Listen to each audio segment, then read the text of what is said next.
अगला स्टेशन राजीव चौक है। मेट्रो की जान बनी इस आवाज़ के पीछे की शख्सियत को जानते हैं आप? अगला स्टेशन राजीव चौक है। दरवाजे दाईं ओर खुलेंगे।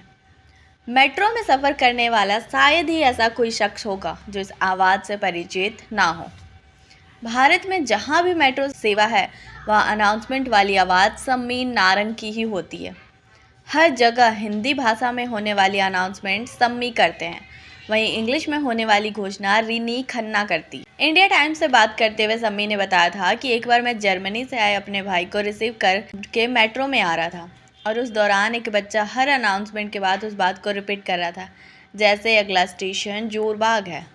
बच्चे ने अपनी माँ से कहा, मम्मी इन अंकल के तो कितने मज़े हैं, हमेशा गाड़ी में घूमते हैं।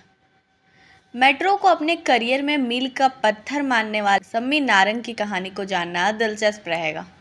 सम्मी लखनऊ, दिल्ली, हैदराबाद आदि जगह पर मौजूद मेट्रो में हिंदी भाषा में अपनी आवाज़ दे चुके हैं।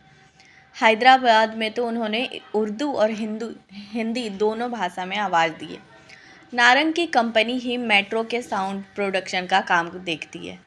सम्मी का जन्म दिल्ली में ही हुआ और वहीं बड़े भी हुए। दिल्ली में अपनी इंजीनियरिंग की पढ़ाई के 3rd ईयर में उनके कॉलेज में ऑडिटोरियम बन रहा था। इस दौरान वहाँ ऑडियो सिस्टम इंस्टॉल किया जा रहा था और माइक टेस्टिंग के लिए किसी की ज़रूरत थी।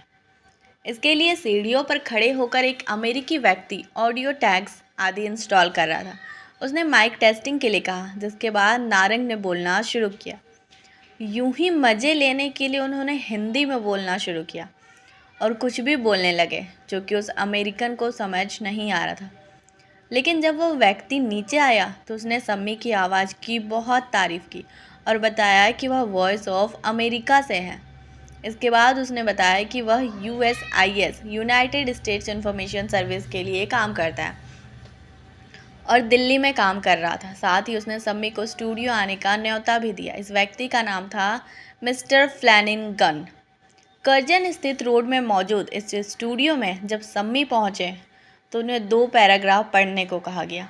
उन्होंने इसे पढ़ा और कंट्रोल रूम से बाहर आने के बाद उन्होंने देखा कि उनकी आवाज़ से सब बहुत प्रभावित हुए हैं।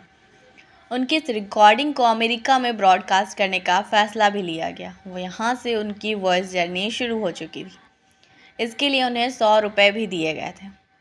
ये बात थी साल 1977 की। इस दौरान वह कॉलेज और रिकॉर्डिंग दोनों साथ साथ करने लगे। इसी वक्त उन्होंने सारे कॉमर्शियल्स ऐड में भी अपनी आवाज़ दी। इसके बाद साल 1982 में उन्होंने दूरदर्शन न्यूज बतौर रीडर ज्वाइन किया।